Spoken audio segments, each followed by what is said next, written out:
Welcome back, ladies and gentlemen, to the EU-Ukraine Investment Conference. We're getting ready for panel 3, Investments into Municipal Infrastructure for Sustainability and Prosperity. I would now invite the speakers to please take their seats on the stage, and I will hand over to our moderator.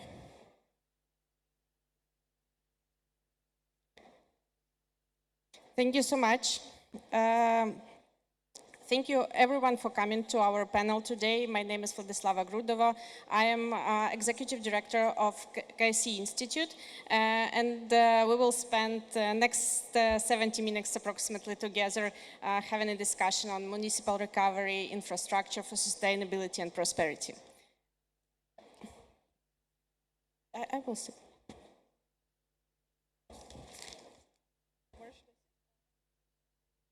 I'm allowed.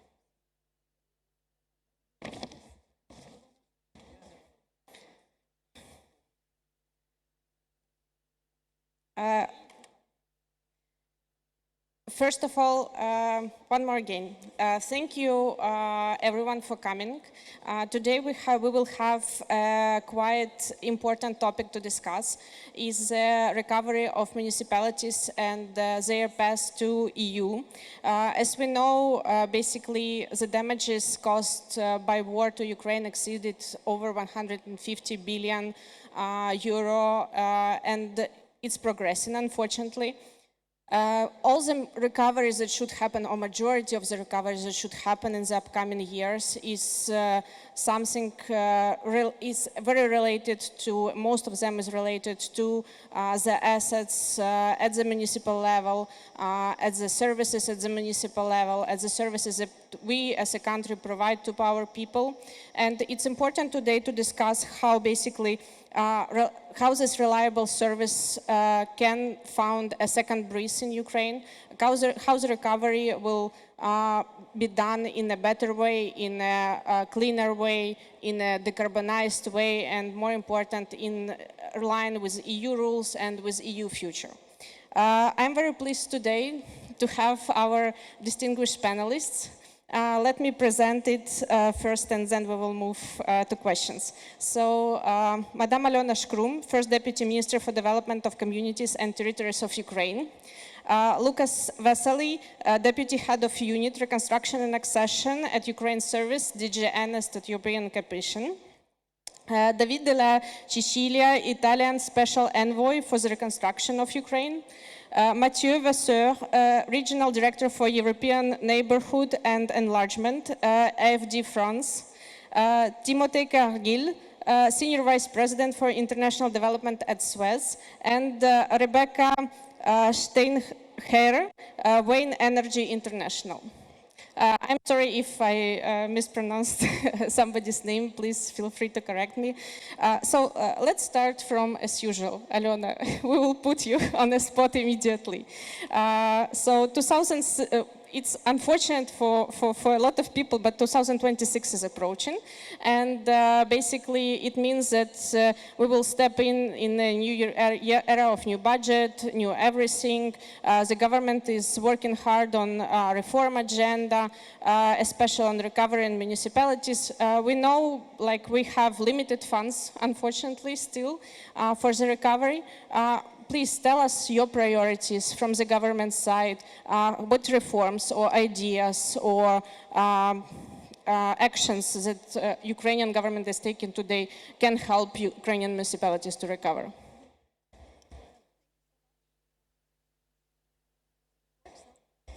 Thank you so much. It's a pleasure to be here with, with so many friends and so many colleagues who help us in our recovery efforts every day. And it's a pleasure to have this discussion. So I will try to be brief. I don't know how much time I have, but I see you have a lot of questions. So our priorities in municipal infrastructure are three things now. First of all, it's district heating season sector, and the heating season is already started in Ukraine. The winter is going to be very difficult. We understand it because we see the plans of Russia and what Russia is bombing and shelling and doing in this sector.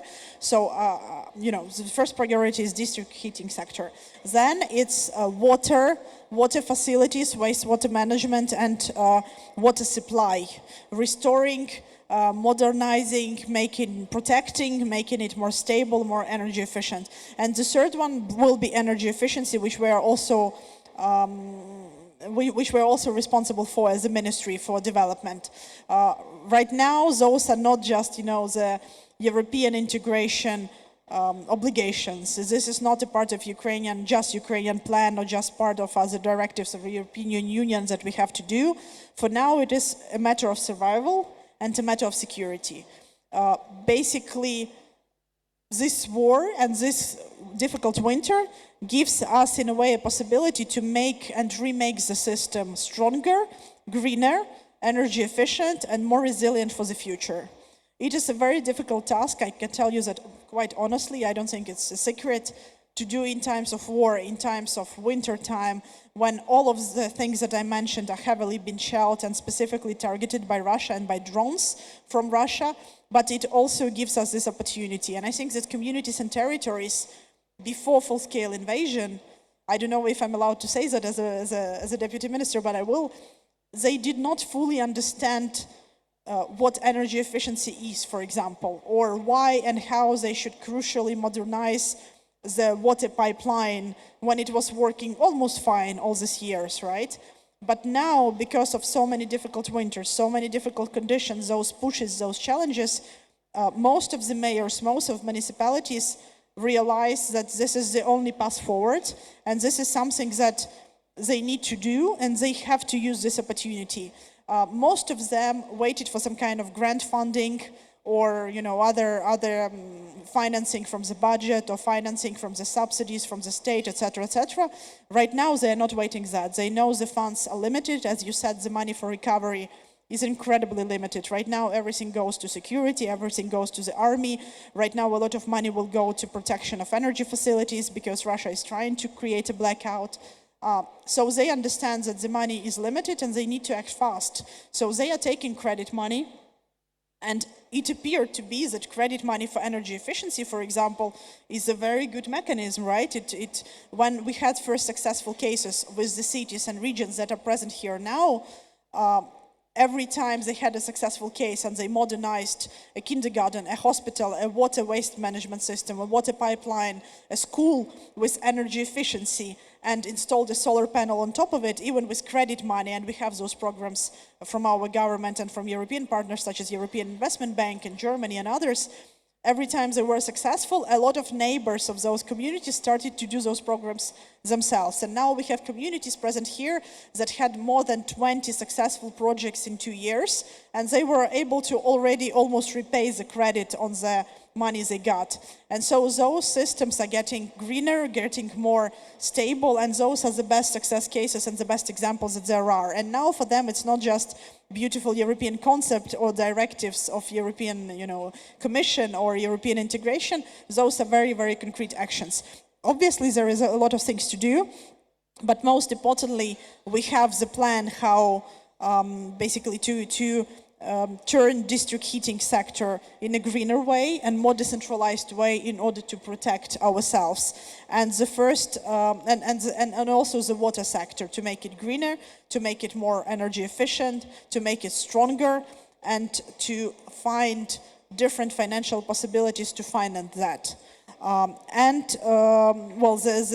The same works for all of the public building where we are trying to do energy efficiency. Our motto, our goal is that when we reconstruct or rebuild, we do it already in an energy efficient, decentralized and greener way. It is not always possible, it takes a lot of money, it takes a lot of effort, but I think that most of the communities and the mayors are starting to be on board with that because they see successful cases and successful results, and now they are more and more interested and proactive in looking for those financing, in looking for those mechanisms, in looking for those programs. And this for us is what matters. this one is still not working, so, but we will share. Thank you. I've heard yesterday you talking on the side events that we want our country not to be a charitable project, but interesting for those who are helping us, for our own donors and investors. And obviously, one of the biggest supporters today for Ukraine is European Union. So I wanted to turn to Lucas from EU side. You have developed in the last 4 years an immense amount of instruments, and I think a lot of IFIs, DFIs present today started work in this field with money backed by Ukraine facility and other possibilities that you opened up for Ukraine. So what is your view on municipal level? What resources are still available there with EU support, and how we should move forward to make it like in more efficient, better way? And is there any examples of quick wins or something that you will think immediately about to advise?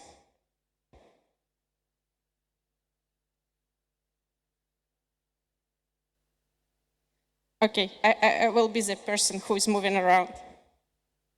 Thank you very much. Good afternoon. Well, so all of the areas of investment that Deputy Minister Shkrum mentioned, district heating, water, wastewater, energy efficiency in public buildings, in residential buildings, these are indeed all the areas that the European Union is supporting through various financial institutions. Alona mentioned the EIB, EBRD, development finance institutions like KfW, etc. In Brussels, in the European Commission, we are basically responsible for handling a guarantee capacity and then some resources for what we call the blending grants. So that's the Ukraine investment framework. We have quite a large capacity to guarantee repayable financing. We have smaller capacity to partly subsidize some of the investments to the extent needed. So. And then, of course, all these investments are bankable in principle. It depends a lot on, of course, how long can be the repayment period. One of the kind of magic powers of institutions like the EIB is that they can lend for a really long time. So the Ukrainian borrowers can borrow for 20 years, for example, sometimes more. So that is a sufficiently long period of time in order to make these investments possible. The EU very much helps there by de-risking, so by providing the guarantee, so the lender itself is not so much exposed.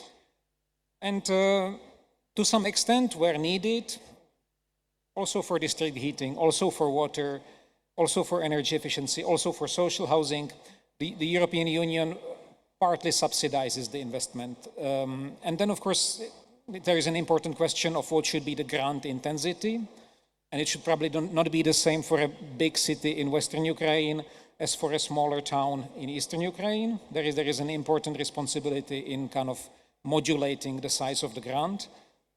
That's a bit of our job in Brussels, but also that's the job of the ministries in Kiev, which then calibrate the intensity of the grant. But so these investments are all bankable in principle. It depends a lot on the parameters that we use.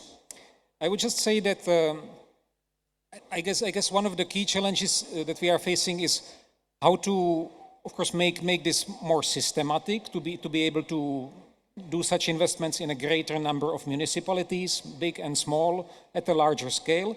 So how to be more systematic and at the same time be sufficiently decentralized. I'm sure that the Deputy Minister would be the first to agree that it would not be possible or desirable to micromanage these things from Kiev. You have to kind of harness the energy and the ideas and the expertise of the mayors. And so that's what we call then the system of public investment management. There is obviously the DREAM platform. There is a single project pipeline at national level and then at regional and municipal levels. And it's all about bringing this into one coherent system of public investment management where the mayors and the other local stakeholders feel empowered and have the possibility to prepare and to bring forward their investment projects. And then they get the necessary technical support and the necessary financing with support from the government, which benefits then from the financial support that comes from the EU and from the various IFIs. Our panel will be the most sportive one today. So thank you so much. Basically, we have these discussions quite often about recovery and reconstruction. Last URC we had was in Rome, and the Italian party hosted us, and we have a special section on discussing what the municipalities saw. There was a very good presentations of municipal projects. So let me turn to Davide La Sicilia. Basically, given that this event as well is a preparation for next URC, what are your results of the URC that you've had it and you managed to host us? We can translate in next year opportunities that may be result in some signing, in some agreements, in some official proposals, cooperation between municipalities in the next months. Thank you very much. I want to thank, first of all, the European Commission for having me here. Very happy to see close friends and partners, particularly Deputy Minister Alona Shkrum, with whom we partner for the organization of the Ukraine Recovery Conference. The topic of boosting investment and prioritizing local communities, which has a lot to do with the title of this panel, was at the core of the URC 2025. Building on previous events, the main goal we had was to have a whole of society approach with the participation of the different stakeholders of this event, the business community, the civil society, official delegations, but also local authorities. We had in Rome 7,000 delegates organizing 70 sessions and, by the way, producing 15 billion of new money, public and private funds.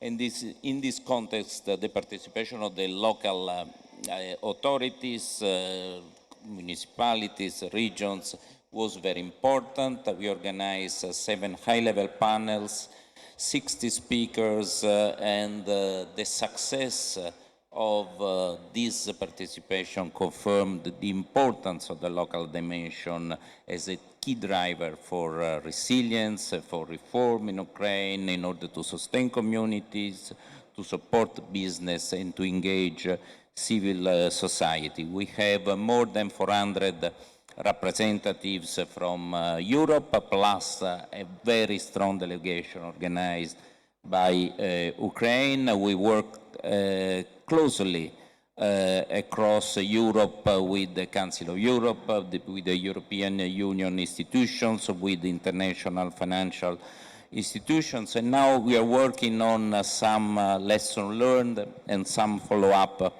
from the conference. In Rome, we are heading for Lviv on 26 to 27 of November for an event of capitalization of what we did in Rome. And some of these lessons are, for example, funding small chromatas, which remains challenging. We need to continue to engage local banks and international financial institutions in order to develop tailored tools.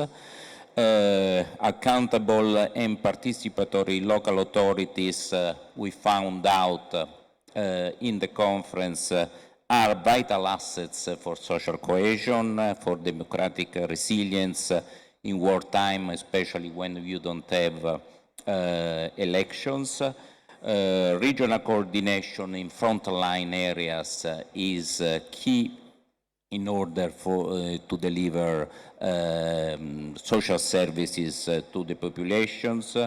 we need to strengthen shareholders' consultations as a part of the public investment management reform, which was mentioned at the national, regional, and community level.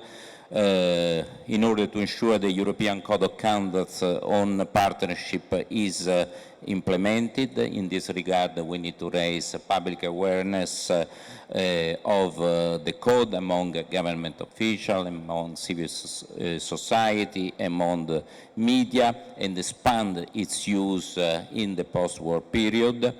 Another important lesson was public-private partnership, which can reinforce municipal services in different fields, energy, waste management, and should be encouraged. PPP can be a very important gate for the participation of business and for having business investing into Ukraine. This is essential also for preparing the EU accession process for Ukraine. And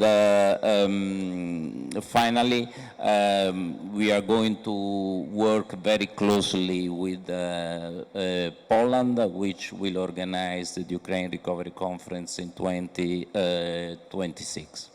Thank you. I hope so. We have one more mic at least to this. So thank you so much. Actually, yeah, but I think like our Polish colleagues are preparing long ago because they are having this ReBuild conference for fourth time, I think, or something like this. So they have a lot of experience in hosting international conferences. But it will be great to expand and expect New Year's even bigger than you have had in Rome. Turning on to to the organizations that are implementing EU funds on practice on the ground in Ukraine, IFD. I know that your commitment, as I was checking today, is 400 euros in terms of financial assistance and 15 million in grants. And you're targeting mostly municipalities and in this field. We were very happy, to be honest, to see that a year ago IFD has opened an office in Ukraine because we really feel that foots on the ground is something that is matter for us in fields of cooperation. So we are very grateful for it. But tell us so far how it's going on with actual deployment, development of the project. What do you find obstacles, bottlenecks, maybe something that municipalities that are present here and the government should work on better way and or any other advices and your views? Thanks, Vlada. Given the time I have, I will briefly focus on the way we see indeed this challenge of municipal infrastructure fostering from this EFI window where we are and where we'd like to do. And happy to discuss this further after this session. As you said, the AFD Group has a strong track record on municipal support and more specifically direct financing, including in France actually. And we can see the crucial role municipality plays in development and also the challenges they face. And this is why I will try then to illustrate concretely how we can participate in addressing those challenges and how we have tried to do so in Ukraine. We intervene first, and it's very important with, on the one hand, a bilateral, but also on the other hand, a European institutional approach in this Team Europe format. I will come back to that. And this leads us, first of all, to make sure that there is a matchup between the national and the local level in terms of priorities, and to combine in this approach various instruments and also temporalities. What we have done, first, a response in bilateral ground to face the emergency. We started 1 year ago, a bit more than 1 year ago in Ukraine, and 3 operations have been investigated and are ongoing with ground financing, 5 million euros each, more or less. It was about getting a quick start to respond to the emergency and develop collaboration at the municipal level. We are talking about water in Kriviri, health in Odessa, and urban transport in Lviv. The second thing is we are trying to bring a support capacity to accelerate the preparation and the implementation of projects, and sometimes limited local capacities due to the context. And we are, in this regard, implementing an EU-funded facility for project preparation to prepare urban projects on the green cities together with EIB. The goal is obviously to enable municipalities to access finance and to attract investments, both private and public. And at a more bilateral level, we, through our subsidiary, Expertise France, we are committed to mobilize France expertise, or Europeans, in support of projects funded by AFD or not, and also through specific programs at the national level to support decentralization process, and also, I think, very important to strengthen the experience sharing with peers between the different municipalities. The third step is try to create a lever through the financing of municipalities in loans. This is actually the most important. Our goal is to give all the potential for mobilizing municipal loan. In the current context, the de-risking mechanism was essential, and it is thanks to this EU-Ukraine facility that we proposed a program providing two financing channels, direct loans to municipalities. So we are under investigation on several of them, extension of the first one I mentioned before, or others, but also to provide funding to Ukrainian banks so that they themselves de-risk or finance municipal infrastructures in cities, particularly smaller ones. Those programs are packaged with significant grant for expertise and blending, and we are trying to implement them together with other European institutions. If I may, let me conclude by three remarks additional. The first one is, if we are focusing for the moment on the financing of specific targeted investment, we do think that to move forward, we would like to move towards a more global financing of municipalities' investment budgets and their development plans. We really believe, and this is what we are doing in many other countries, that this global approach should be additional and complementary and very efficient for the future of a reconstruction process. The second remark is that beyond the public expertise naturally provided, we are developing at our team national level, but it can be also at the European level, tools and approach to support our companies in proposing innovative solutions and know-how to accelerate municipal investment through public and private financing. It's difficult to develop this here, but happy to discuss this further. And to finish, I finally will insist on the fact that in Ukraine we are also sharing unique and very impressive experience alongside actors with ability to innovate and implement public policies is absolutely amazing. And this is actually a source of inspiration for our activities elsewhere in Europe and around the world. And this is part of the mutual learning curve to be in this experience sharing. And this is part of a building back better process and jointly preparing for the future, both in the country, but also, if we look into the future, for potential joint cooperations abroad. Thank you very much. Thank you so much. I heard a few important words today. It's resilience, innovation. I think it's great that we are, like, it sees our cities that way today. Let me turn then basically to business.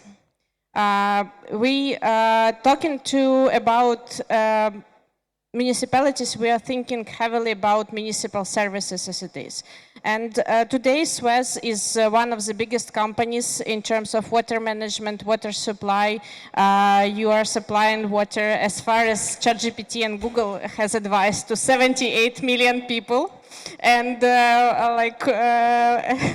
so, and you are having 40,000 employees. So, and what is important, I saw first photos of meeting you with official delegations starting from early 2022. So basically, while we were, you are kind of in long-term discussion with Ukrainian government and municipalities. Tell us your view on how Suez can step in right now on municipal level with your immense experience, helping us deliver services in a new way, in a European way, and what will be like important for your company in this cooperation? Okay, thank you very much. First, thank you very much to the audience and to the panelists. So I cannot beat ChatGPT, but maybe on something we are engaging with Ukraine since decades, and we had a very good collaboration before the invasion, and we took a very clear stand since the invasion. We totally stopped any relation with Russia. So Thank you. we took our commitment and we will stand to it. Maybe very briefly, because ChatGPT sometimes is wrong.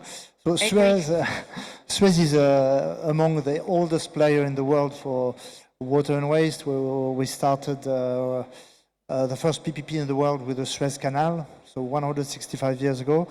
And we are one of the leading company in water, any type of water, being potable water, wastewater, water reuse, industrial water, and so on, desal. And same thing for waste. We do waste to energy, we do methanization, we do hazardous waste, whatever. And obviously, we see in Ukraine a huge potential, huge interest, not because it's purely opportunistic, because we were studying those projects, as I was saying, before the war. So we were talking with the Kiev municipality, with Lviv, with Kryvyi Rih, each and every oblast and municipality of the country. What are we doing at the moment? We've been working since the invasion, first with our NGO, so we're pretty proud of that. We help a lot, Lviv Rehabilitation Hospital, and we did a lot of donation and so on, and we keep on doing it. From a pure business point of view, because it's the sense of your question, we are very active still in Ukraine through Suez Consulting, which is our consulting branch, with people on the ground, which are assisting municipalities to plan their operation, to do pre-feasibility study, feasibility study in water, in waste, but also in other domain, transport, urbanization, and so on. So we're still very active on this domain. We also active in another domain, which is called UCD. It's compact water treatment units, which we can send anywhere in the country to treat potable water. It's something on which we have an experience, unfortunately or fortunately, in similar situation. We did it in Iraq, we did it in countries where there was devastation, also in Haiti, in other type of scenarios. So it's things that we are pushing at the moment with many Ukrainian municipalities. And what we are also doing at the moment, we're working now on because we all hope that this war is going to stop as soon as possible. So we work on a post-war project in structuring big PPP projects around water, wastewater, rehabilitation and resizing the public infrastructure in water and waste, which are pre-existing the conflict, meaning that those infrastructure most of the time are coming from the Soviet era. So I think it's what you said.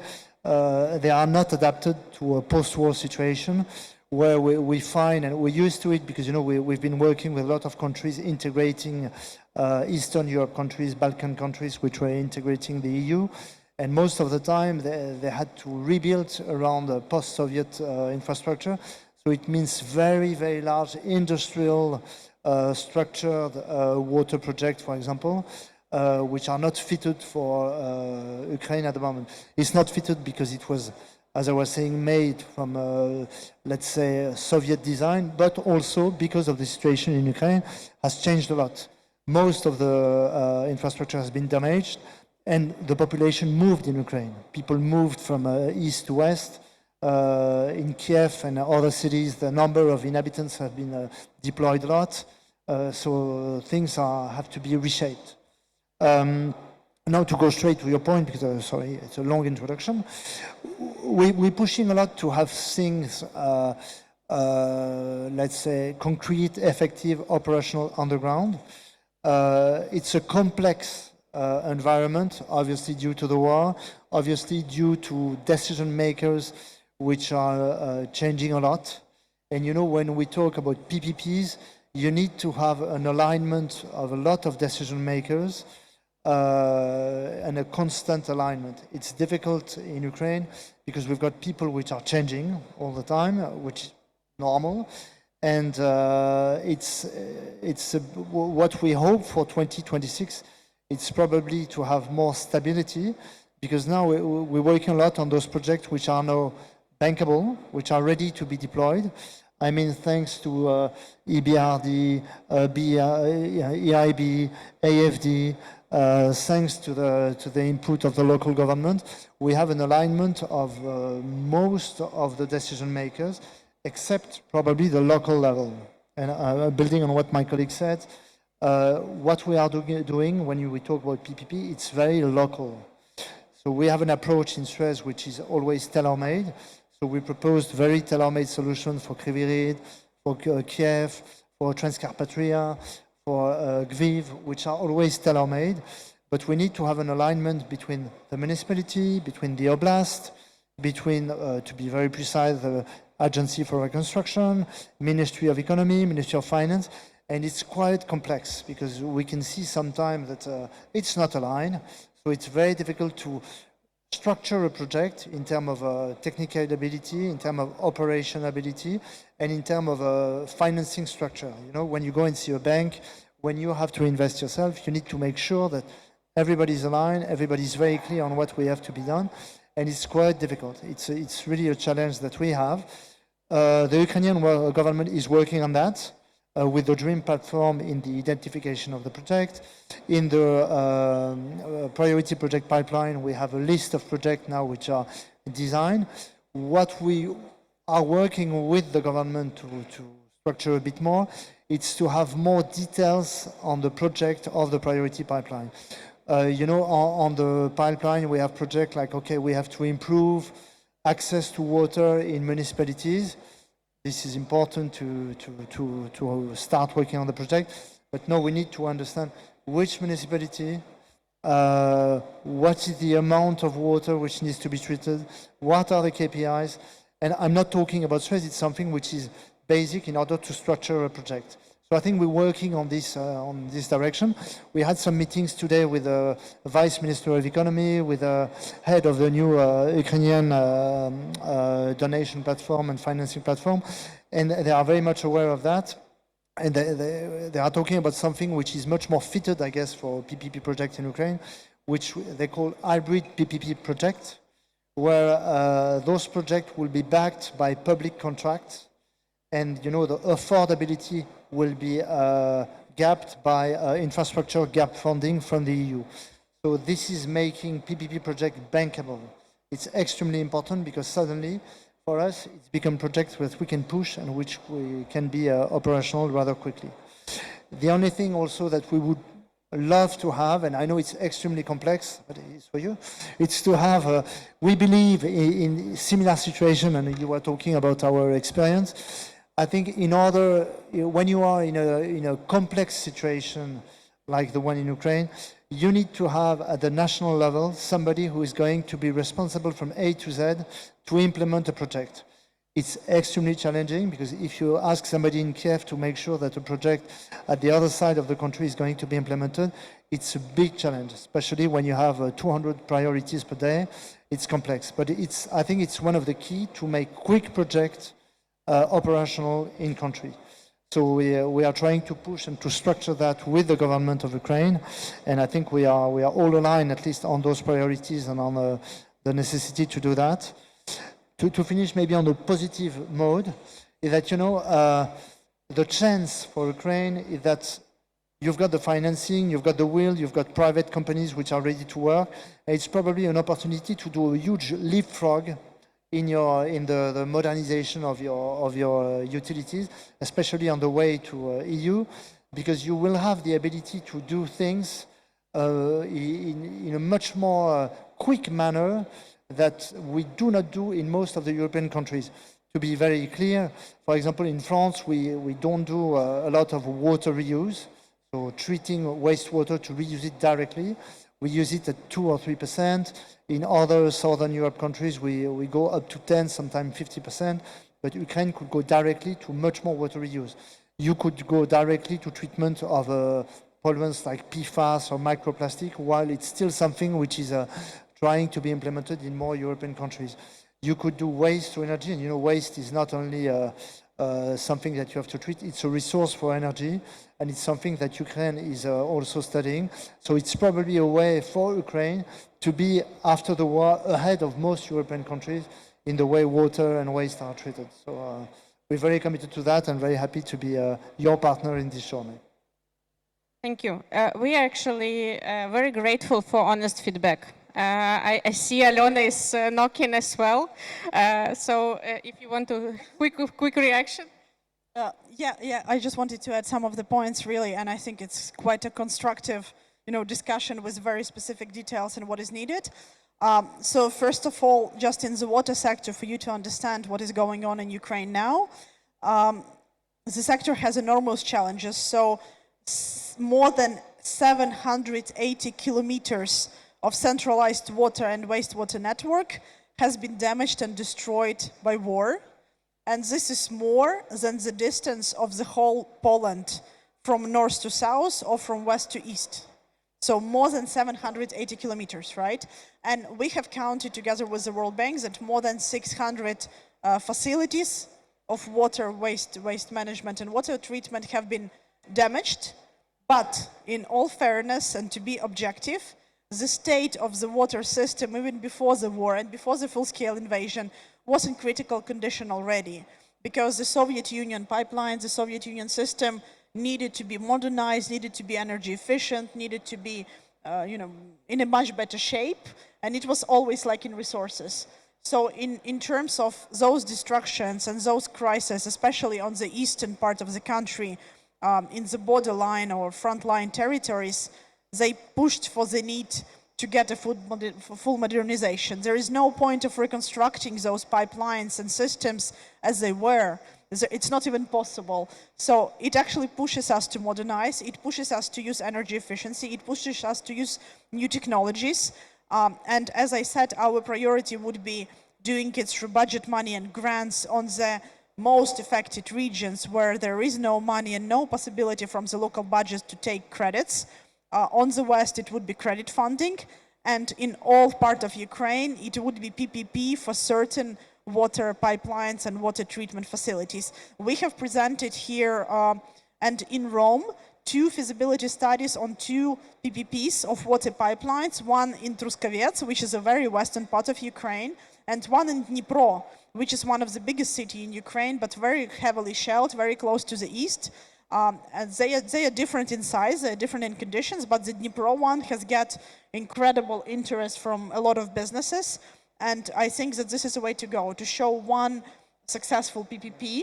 And then for the other cities, especially the cities that are still, waiting or still thinking or still afraid of PPPs, because there is also a misconception. What is private-public partnership? Is it an investment? Is it a hidden privatization? Is it something else? We use a lot of resources to communicate that.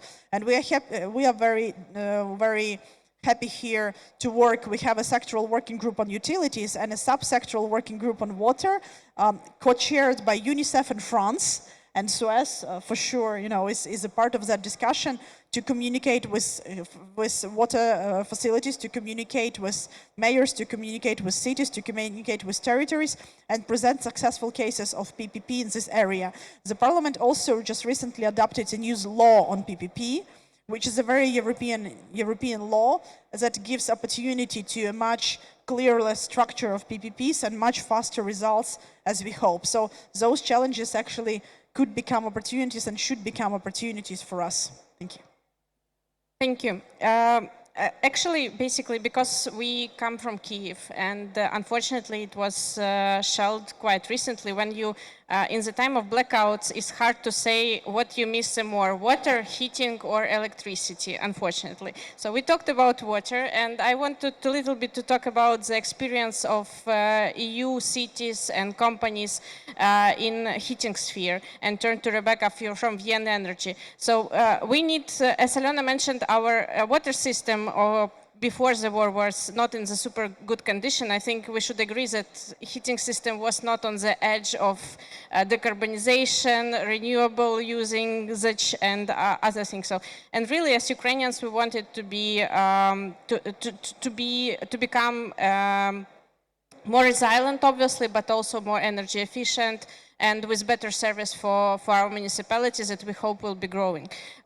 Could you tell us basically your company's experience and your approaches to cooperation with Ukraine and how you transform your huge experience in Austria to our conditions, and what would you advise municipalities in this respect?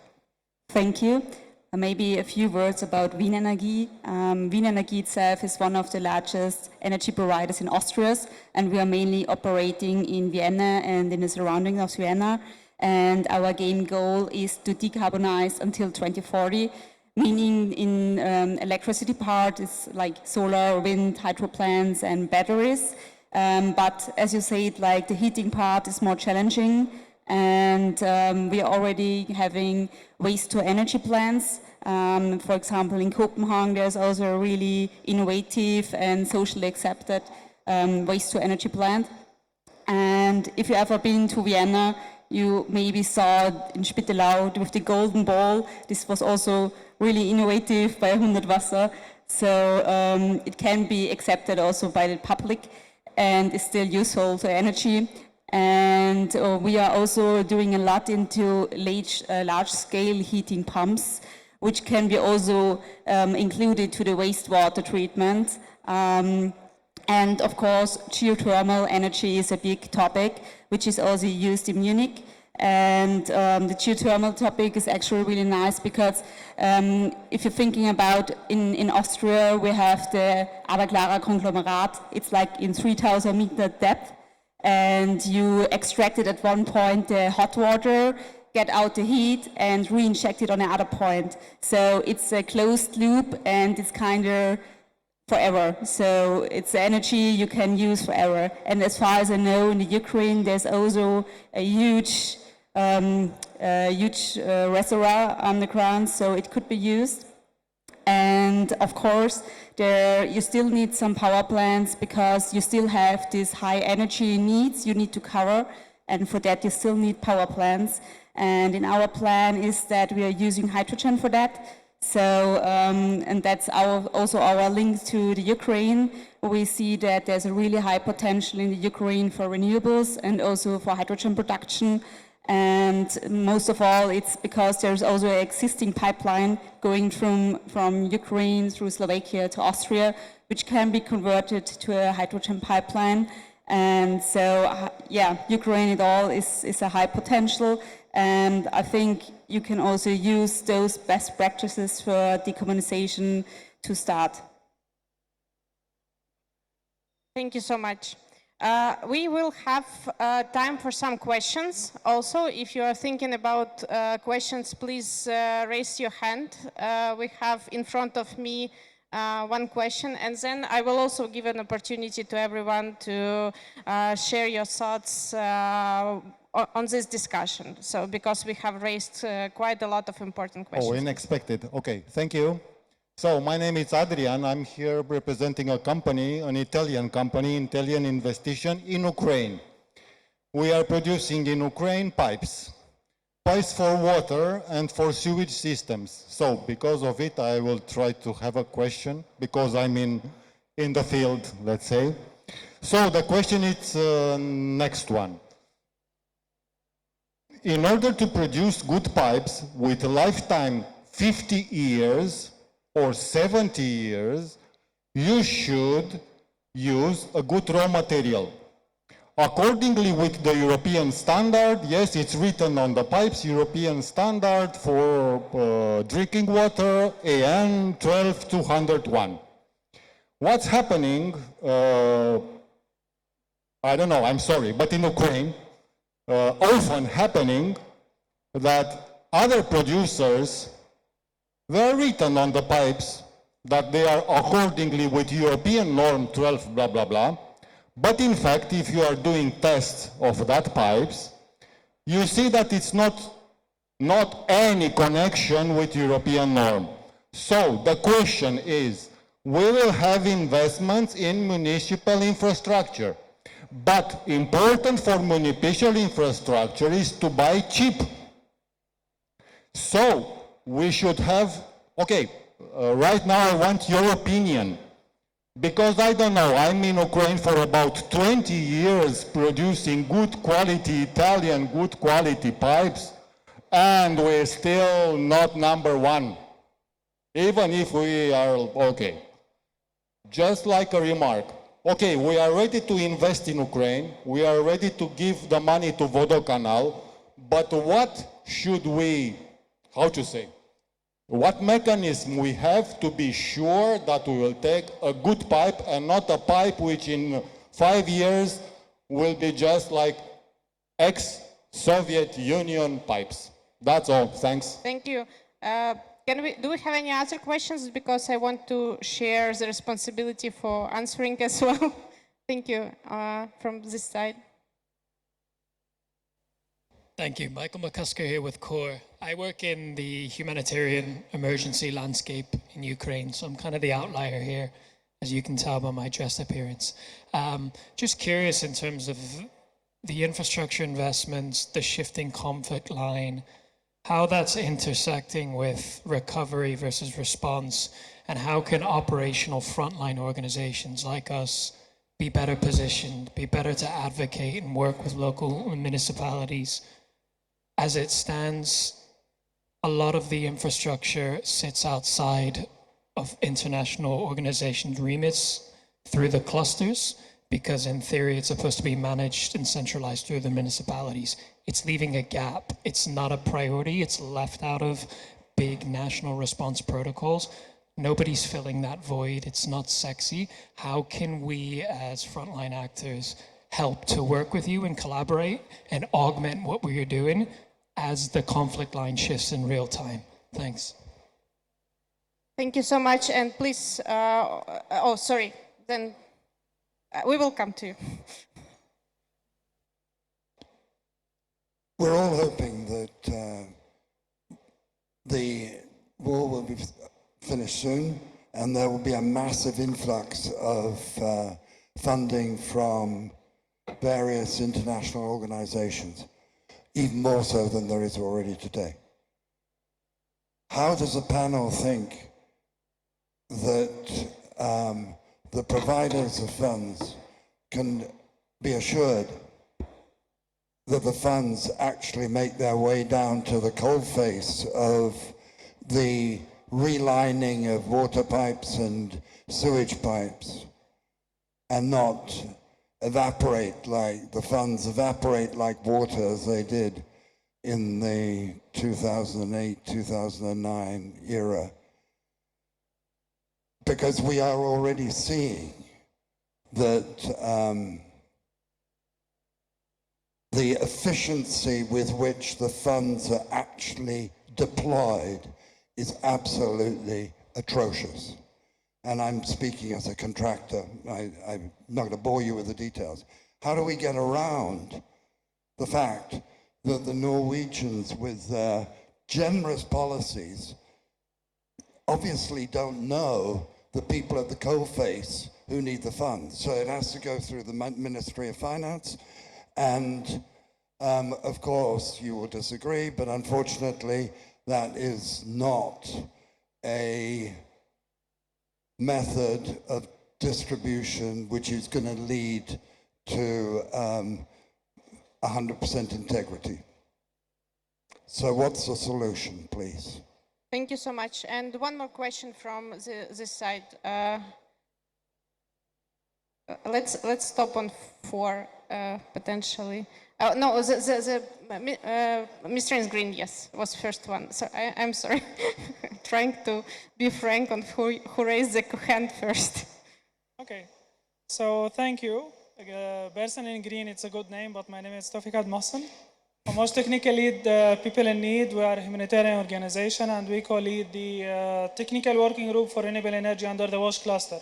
WASH cluster is water, sanitation, hygiene. So we don't do energy for the sake of energy, but energy for public services and like water station, district heating, etc. So my point is more, when we say sustainability in municipal services or infrastructure, it's so wide topic. When we say sustainability, it could be renewable energy. It could be more efficient energy, like in terms of the equipment that we use. When we say about water, so it's about water responsible consumption and conservation, etc. If we say wastewater, then it's wastewater treatment and to avoid any disruption for biosystem and ecosystem, etc. So I'm wondering about your collaborations with municipal agencies, but also with NGOs, because there is a collaboration already on the ground, not only in financing aspect, but also in the technology-related aspect. Because as I said, sustainability, it's so wide topic and it could be look different from different angles or perspective. Thank you. Thank you so much. We have 15 minutes left, and basically we have important question on value for money in public procurement and public investment management. We have a important question of how to work, actually two of them work with NGO based on recovery and the problematics of frontline regions and basically how can we prove our integrity and the distribution of funds to our donors and our expectations toward it. So maybe, Alona, if you do not mind, we will start from your side and then move. I can share mine. Okay, thank you so much. So thank you so much. A number of specific, technical, and very important questions. I will try to answer some of them at least. So first of all, I think it's very clear that it should not be European donors or friendship countries or businesses that pay for all of the reconstruction of everything that was destroyed by war of Russia, right? So in an ideal world, the aim should be that the Russian frozen assets pay for those reparations, pay for the destroyment of social infrastructure, schools, kindergartens, water pipeline system, electricity systems, etc., etc.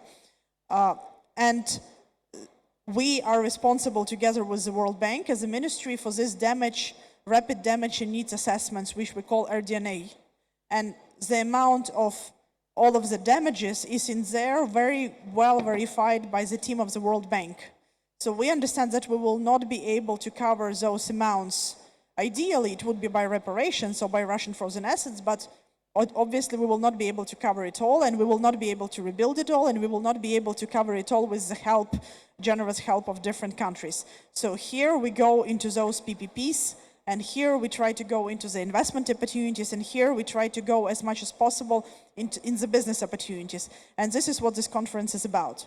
And obviously we are interested to attract as much as possible investment in those sectors, but some of those sectors and some of those communities do not have any kind of money and any kind of capacity to do that, so they will have to be supplied from the state budget, from the grant part, and from everything else.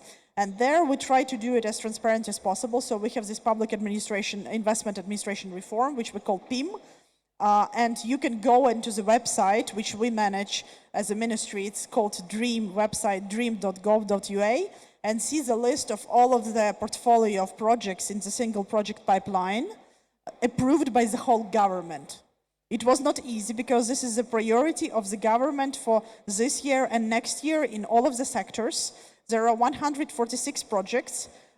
It was very difficult to prioritize because it's very difficult in times of war, in times of so many needs, to prioritize one water pipeline and not the other one big national project over the other one sector of infrastructure or transport over culture. And we had to do that, and we did that.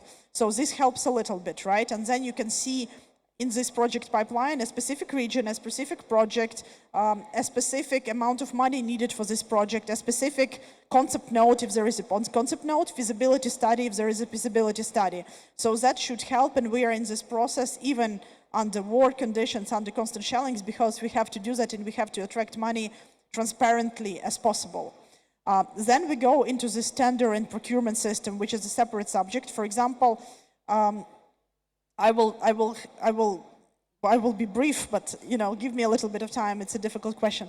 So, for example, we had a big problem. Russia destroyed the Kakhovka Dam, and it is an ecology catastrophe. It's an environment catastrophe, but it's also a catastrophe because millions of people were without portable and drinking clean water in Mykolaiv region and in the regions near the Kakhovka Dam, and they had no water for 3 years. So we go to different European banks, we go to different donors, we go to best companies in the world, and the bureaucratic procedures for restoring this kind of pipeline or building this kind of pipeline, which was destroyed, and where there was no water, is around 3 years. And people cannot wait 3 years to, without water. And this is the priority of the government, number one. So we had to allocate money in the budget, and we allocated 8.7 billion hryvnias, which is a lot by Ukrainian standards. And we had to commission the agency for reconstruction to do that. Because any other private company, any other public bank will need feasibility study for 1.5 years, then probably procurement, then probably bureaucratic procedures, so it will be 3 years approximately. And we needed to do it in 1 year. And the agency did it in 7 months. They constructed this water pipeline. The economy of funds was 25%. So from 8.7, they could do it 25% cheaper and could relocate this money to other small water pipeline in Odessa regions. And now Mykolaiv will get water, but obviously the question of quality of the materials, the question of the best quality of materials, the question of the best contractors who will go to Mykolaiv and build it in Mykolaiv under the shellings, all of those questions are very difficult. So believe me, it's not an easy exercise, and I've looked through this exercise because it was already in my time in the ministry. It is difficult to find even people who are ready to work there under shellings installing those pipelines, and Mykolaiv is a dangerous place to be. So all of those makes us more creative, but also makes us more transparent and more challenging in this way, because if we do not regain this trust and gain this trust from donors, from European banks, from international banks, from the people of Mykolaiv, from the people all over Ukraine, if the quality of pipes, is not well enough and in 5 years there will be a problem, it will be a huge step back. So here we do not go only by the cheapest pipes, and the Prozoro and the tender does not go only to the cheapest materials, it's also on the quality of materials. The question that you, I think, said is a question of standardization and standards, and I will pass it to the ministry, and I'm glad that you raised that. So this is something that we have to work and rework and redo, not just on the pipes, but on building materials as well. Because standardizing the quality of materials to the best quality of European standards, it's another issue. But this is the challenge that we have to do, and I think that in the conditions and in circumstances, we are doing it quite well. But I'm not subjective here, obviously. Thank you so much. Actually, you would like to continue? Yeah, please. Maybe if I can step in, I found it the two questions, the question regarding the industrial standards and their quality, and how to ensure that there is a uniform qualities for this industrial standard, and about how to make sure that reconstruction money are used in the proper way, are strongly connected, I believe. For industrial standard, we have a process of homologation, of integration of standards under the deep and comprehensive free trade agreement. This is an ongoing process, started 10 years ago, but and we homologated thousands, tens of thousands of standard and industrial certificates. But of course, Rome was not built in a day. This is this is a work in progress. About how to make sure that the reconstruction money is used in a proper way. This is something to do with the process of reform. Also, the process of reform in Ukraine is ongoing, but it is a very fast process. The European Commission in the enlargement report just a few days ago said that the screening process for opening accession negotiation was the fastest among all the enlargement countries, and the level of reform achieved by Ukraine is absolutely brilliant, and this is in a country which is, we shouldn't forget it, is at war. In both cases, I think that it is up to the government of Ukraine on the one side, on the donors on the other, to ensure greater accountability and transparency of process. And this rests also with the topic we are dealing today, with the role of civil society and local authorities. They are extremely important. The reform, the decentralization reform in Ukraine was one of the most successful reforms.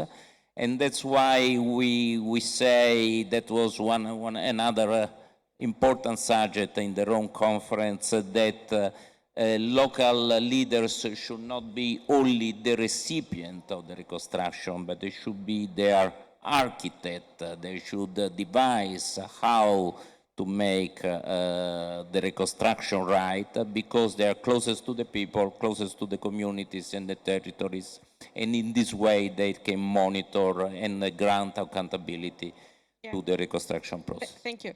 As a Kyiv citizen, I can say that I am often complaining through the official digital system on the services that we are providing, and I think really it's, in some cases it works super fast and super good when there is a civil servant control, or like municipal control from the citizen level. And also I wanted to compliment that Alena has mentioned that Kakhovka Dam damages, and I remember in the first days and the first weeks that were all member states, all embassies, all IFIs, DFIs have jointly joined MPs, because I believe Alena was a member of the parliament at that time. So jointly were on the call constantly and provided the help to Kherson region immediately after. So we had a huge support. We are thankful for that. I will turn for last word to Lucas before. Yeah, just one remark, because I think it's important. So the dream systems that I mentioned, I don't think that anywhere in the world you can do what you can do through Dream. So please do use it, and please do look into that. Here, unfortunately, we do not have the screen with Dream, but we did at URC. It was a special stand for this system, and we are quite proud of that. So you can enter the system. It has English language easily, dream.gov.ua. And then you look at the map and you choose a region or a project or a pipeline of governmental projects or a project from a certain region in their own pipeline, and you press it and you look at is this school that is needed for reconstruction or that was reconstructed? If it was reconstructed, you can see how much money and when the tender was made, and then it will link you to the Prozora website on the amount of the tender. And then you will see how many tenders there was, what was the amount of the tender, was the school reconstructed or was it stopped, or is it in the process of being reconstructed? And you can do it in almost any object in social infrastructure, which is obviously not the military objects, obviously, right? Or not the energy protection, but in all of the other areas you can do that. And believe me, civil society and journalists have specific AI models right now to monitor this website and to monitor Prozora website and look whether the level of financing for a specific project in this region was an average or higher or lower. So notwithstanding martial law, notwithstanding the war, notwithstanding the very urgent needs, I think we are doing this in the transparent way that is quite exemplar for European Union, and we are letting this information out.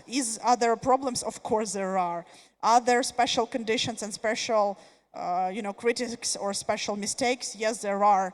But I think on the general level, the civil society and the journalism and the level of democracy is showing how well they can focus on those programs or signal those problems. So the movement is a correct movement. And then we are relying on your help and your advice, what we can do more. Specifically quality standards, that's a separate issue. It's very difficult to measure it objectively on a website. It's another level of problem. Thank you so much. I will ask it to be very brief. Having heard whatever we discussed today, and since EU is now a trendsetter for reforms because of your integration, because of Ukraine plan, what is your basically thoughts on what can we do better progress, or maybe you will shape a little bit different approach to from the NGOs part, because you have technical assistance, you have loans, you have grants, you have basically everything. So you have a possibility to support some of initiatives in a better way. What are your thoughts today? Thank you. I'll indeed connect to the questions from the two NGOs, because so we have a number of technical assistance facilities that we are supporting as the European Union. So Mathieu from AFD mentioned that they have one project preparation facility. There is one with EIB and EBRD. There is one with the World Bank. Some of these facilities are implemented by giants of technical assistance, like the German Agency for International Cooperation, or by the United Nations Development Program. And these agencies have hundreds of people in Ukraine on the ground, able to work with municipalities, big and small, to technically prepare the investment, the reconstruction, repair projects. But it's also very good if there are smaller players like the two NGOs that have asked the questions, and if we manage together with the Ministry of Development to really also integrate them into the reconstruction landscape, in this approach of trying to be systematic, but also trying to capture the benefits of decentralization. So if, thanks to DREAM, thanks to the whole system of public investment management that we are building up, if we can also use the capacities of smaller players, also of development agencies of smaller EU member states, I mean, in Ukraine there should be enough place for all these players, bigger and smaller, to support Ukrainian municipalities, bigger and smaller. And like that, we can hopefully kind of achieve the reconstruction at the necessary scale. And so next week, right from here, we are going to Kiev to discuss these things with the Ministry of Development. So these have been great inputs. Thank you. Thank you so much. And maybe from that side, from AFD, Mathieu, if like last comments, words from our discussion today, I will ask like me 20 to 30 seconds per person, please. I will just take one sentence from Alon Ashrum, which is making challenges become opportunities, because I think that we are in the current situation very much challenged in our way to work, and most of the things of the question raised in the Assembly make us very accountable of what we have to achieve together here, and we are very committed to. Thank you. Thank you so much for your support. Lucas, if you have 20 seconds. No? Okay. Rebecca? So maybe in general, I was asked today, like successful factors, what can be done like fast. And I have to say, find local partnerships from the Ukraine and get started now, and don't think too much about future details. Just start. Cool. Thank you so much. I would say that we should continue to invest not only in municipal infrastructure for sustainability and prosperity, but in municipalities themselves, and for this we count on a strong partnership with the Ukrainian government. Thank you. Now, what I would say to build on what was said before is that obviously this situation is probably also an opportunity, and I'm pretty impressed to be more positive on the way the Ukrainian government is trying to adapt and to fast track the restructuring of the government process in order to make things operational on the ground. And it's something where I believe the private entities can be a real strong partner due to the ability to structure financing and to leverage on the experience we had in similar situations. Thank you. Alona, if 10 seconds. I'm optimistic because, you know, Churchill once said there is no point of not being an optimist in the situations London and UK was in Second World War. We are pretty much the same here. And my colleague from Suez started the discussion saying that you did the first PPP ever in the water sector in the world 70 or 75 years ago, right? 165 years ago. So I think, you know, I think Ukraine could be the biggest possibility for PPPs, for companies like Suez, for all of the other companies that are present here. And the good news are that we have no other choice, that the reconstruct fast, efficient, in a new way, in an innovative way, in a modern way. And so those possibilities are pretty much endless, and we really count on your help, on your expertise of 165 years, and, you know, your best knowledge and help. And thank you for the support. Thank you. Thank you so much to all the panelists today and for talking to me today. And thank you to all of you for listening to us. Wish you a pleasant end of next panel discussion and next day. Thank you.